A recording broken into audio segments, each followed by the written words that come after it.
They were soldiers unlike any others, before or since. Their nation was an armed camp. They knew no trade but war. In 480 BC, at a place called Thermopylae, they met an army 100 times their size and stood their ground. For them, the trumpets never called retreat. Their name has become a synonym for hardship willingly endured and death stoically faced.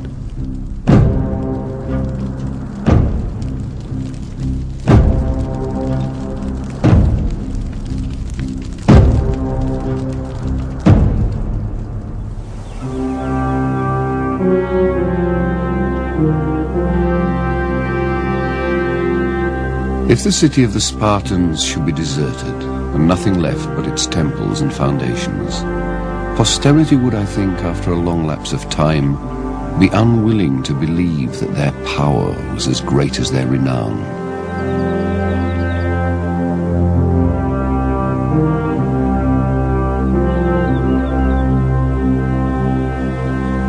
There are few monuments left to the mightiest state in ancient Greece.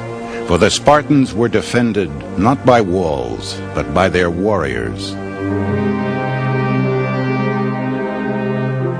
A city well fortified, surrounded by brave men, and not by bricks.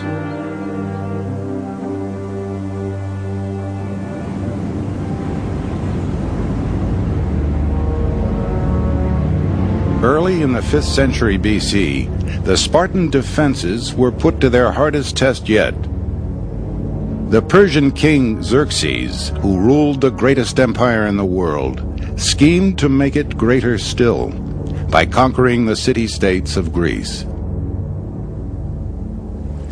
Invaders had long been drawn to the fertile valley of the Spartans, just as the Spartans themselves were centuries before. They were shielded, however, by their mountains and the sea. The true menace to Sparta lay within. Helots, they were called, captives. They were here before the Spartans, and they outnumbered them. But now the Helots toiled like sharecroppers.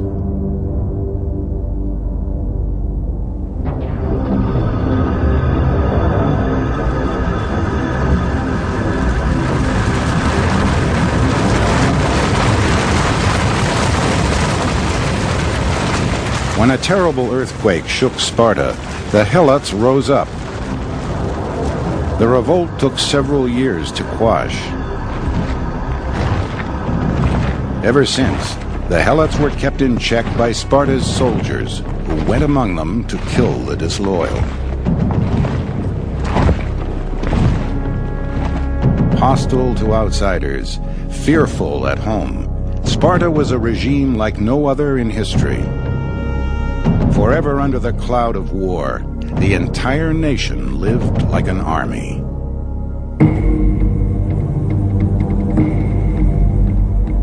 We have been superior to all the Greeks, not because of the size of our city, nor the numbers of our men, but because the constitution we have established is like a military camp, well administered and rendering willing obedience to its officers.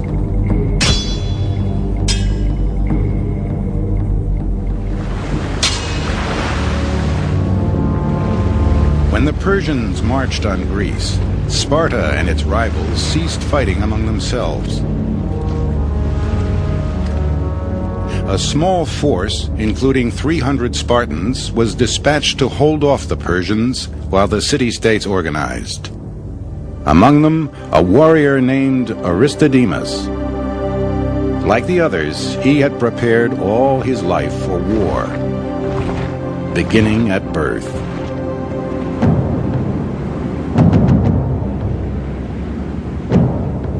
Upon entering the world, a Spartan infant was examined by the city's elders. If it was not healthy and sturdy, it would be flung into a ravine on Mount Aegatus, and left to die.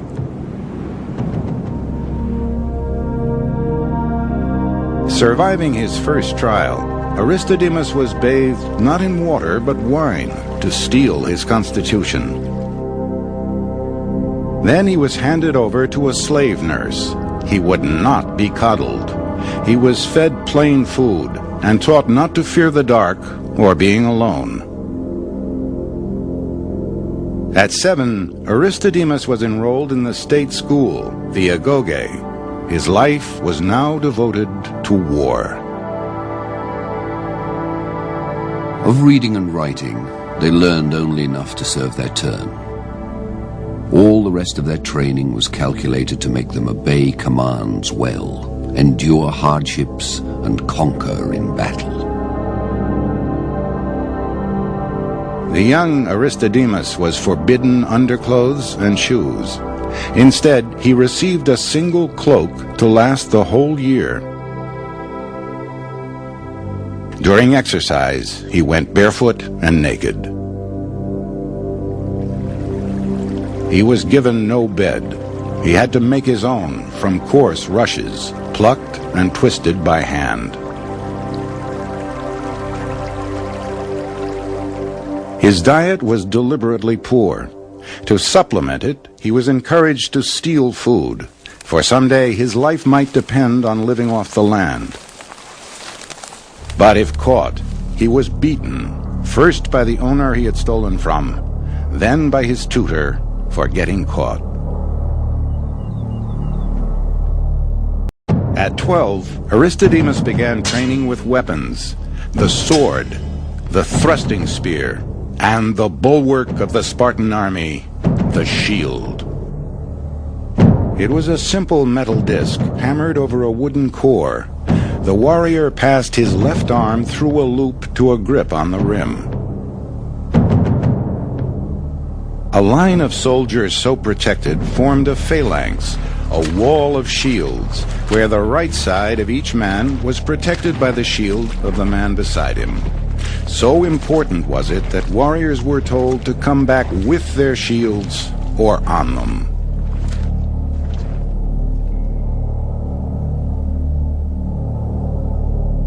At 20, Aristodemus faced another rite of passage, the privilege of joining a mess.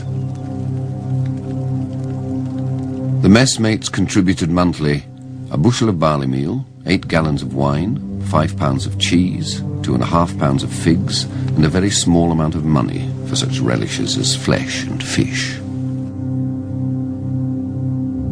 For a Spartan warrior, belonging to stealthily into the room where his bride lay, loosed her virgin's robe, and bore her in his arms to the marriage bed. Then, after spending a short time with his bride, he went away to his usual quarters, there to sleep alongside the other young men. Only at age 30 did Aristodemus reach the last stage of Spartan education. He was now an equal. For the rest of his life, an equal devoted himself to affairs of state and the art of war. He could choose to live with his family if he had one, but he could not farm or trade. Such work was left to others. The result, an army that could outdrill, outmarch, and outfight any other.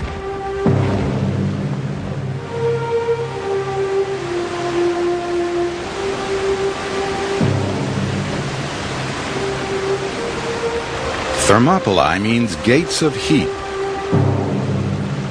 Here, where the mountains reared up from the shore, a hot sulfur spring flowed.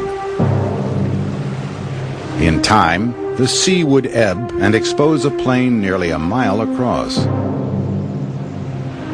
In the days of Aristodemus, Thermopylae was a narrow pass, wide enough for only a single cart. Through this bottleneck, Xerxes would have to march. It was blocked by the Spartans.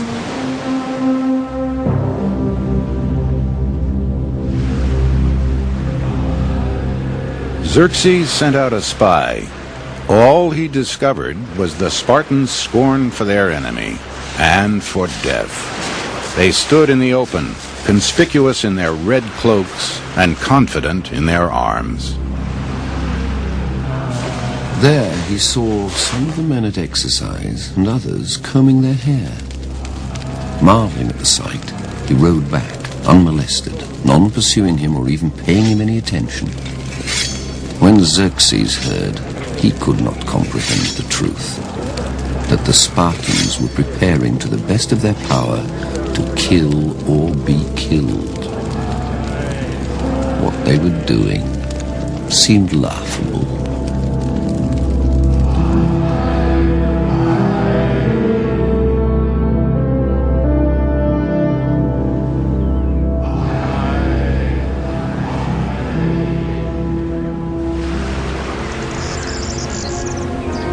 Xerxes commanded a huge army, 200,000 strong.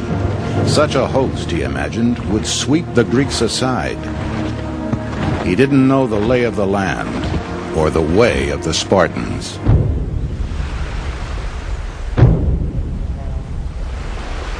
They could not outdrill and outmarch their foes, they could outmaneuver them.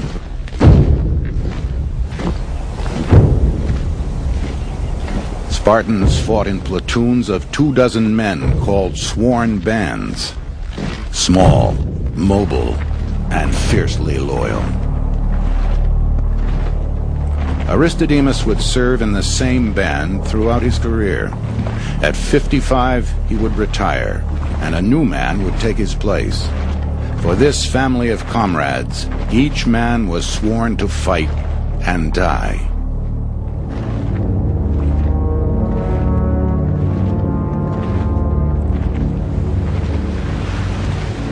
Girding for battle, Aristodemus armored his torso with a bronze cuirass. His shins were guarded by bronze greaves. Strapped to his waist, an iron sword with a curved blade, wider near the tip, where it pierced flesh. Their heads were better protected than most warriors by a crested bronze helmet that exposed only the eyes. Beneath it, their long hair spilled out, a privilege of veterans and a sign of prowess.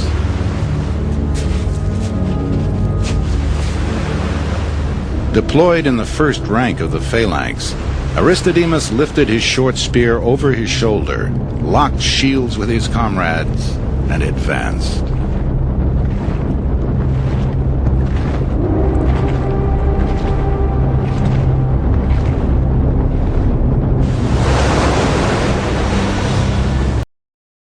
Privilege of veterans and a sign of prowess.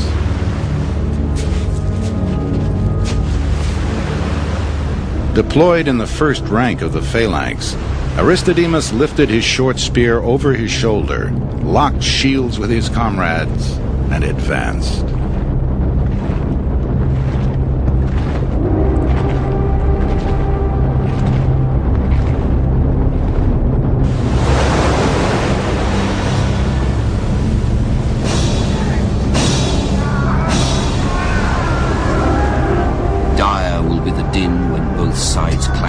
Shield against rounded shield, and awful shrieks as they fall upon one another, piercing men's breasts with the spear. And not a bit will they draw back from the pounding of the missiles.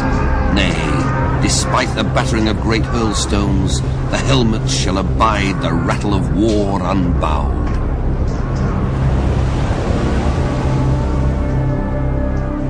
In the narrow pass of Thermopylae, the Persians lost their great advantage in numbers. Fighting in shifts, thrusting their spears from behind their wall of shields, the Greeks repelled assault after assault. Enraged, Xerxes sent in his elite infantry, the Immortals.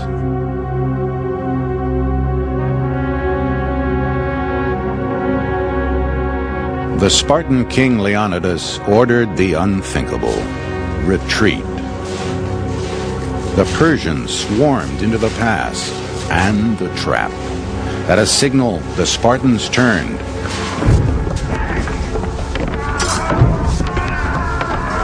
Against the spears of the Spartan phalanx, the immortals proved as weak as their flesh. For 2 days, the huge Persian army was held at bay. Then its luck turned. A farmer revealed a path through the mountains. Part of Xerxes' army poured through it and emerged behind the Greeks. The position of Leonidas was now hopeless. He ordered his Greek allies to retreat. With his 300 Spartans, he would stand at Thermopylae against the entire Persian army and hold them off for as long as possible. In admiration, 700 troops of the city-state Thespiae stayed to fight alongside the Spartans. After the second day of battle, Aristodemus and another Spartan, Eurytus, had taken ill. Leonidas had ordered them to rest, but now the Persians were closing in. Eurytus called for his armor and put it on. But Aristodemus's heart failed him, and he stayed behind.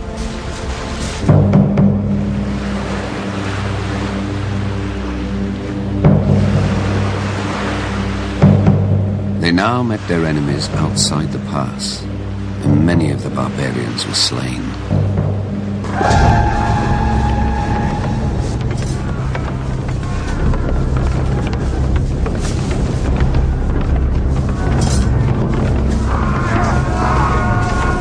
Many were thrust into the sea and there drowned, and more by far were trodden down bodily by each other, none regarding who it was that perished. For inasmuch as the Greeks knew that they must die by the hands of those who came around the mountain, they put forth the very utmost of their strength against the barbarians in their recklessness and frenzy.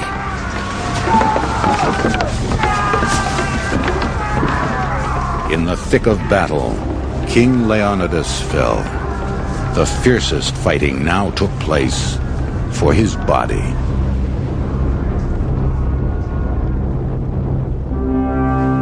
Their spears and their ranks at last broken, the Greeks withdrew to a hill for a final stand.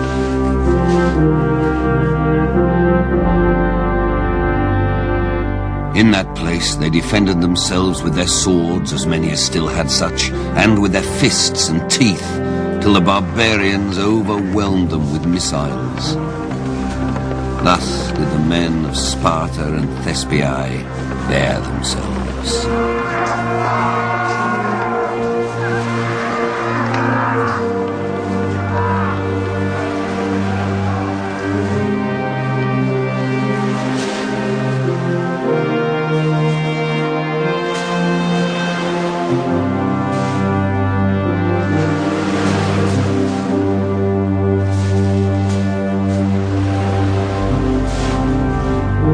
All but 2 of the Spartans lay slain.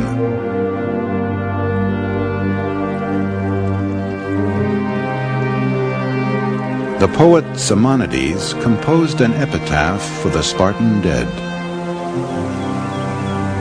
O stranger, go tell the Spartans that here we lie, obedient to their laws.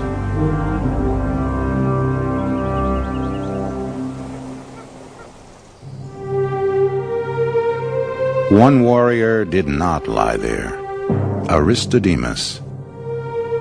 For a Spartan, this was the worst fate.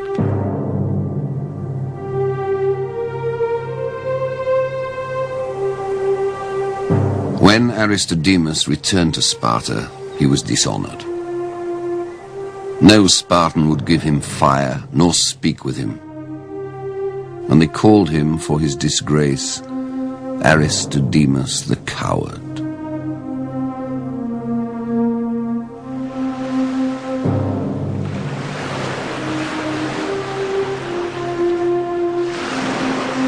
The time bought by the Spartans was well spent. When the Persians again met the Greeks in the great naval battle at Salamis, they were destroyed. Xerxes' dream of conquering Greece went down with his ships.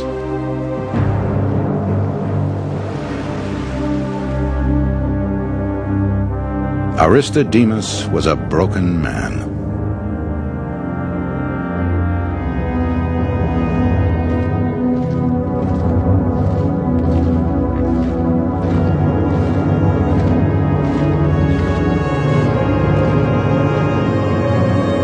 Fighting a year later at Plataea, he plunged into the enemy line and ended his misery.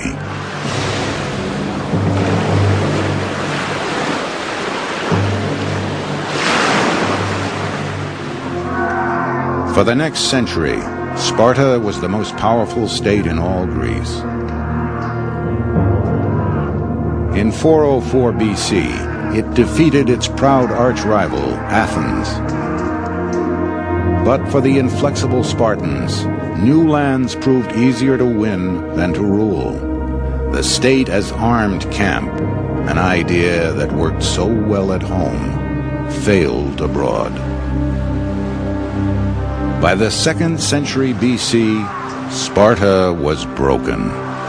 The discipline that kept its soldiers from fleeing in panic also prevented wise retreat.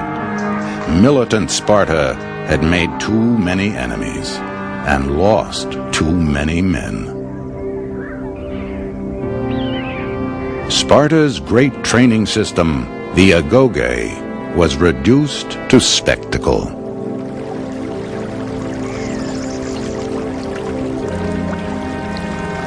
The boys in Sparta are lashed with whips during the entire day at the altar of Artemis or Thea, frequently to the point of death.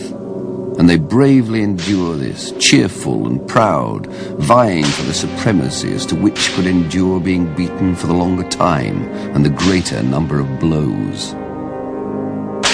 The one who is victorious is held high in repute. This was the legacy of the once proud Spartans.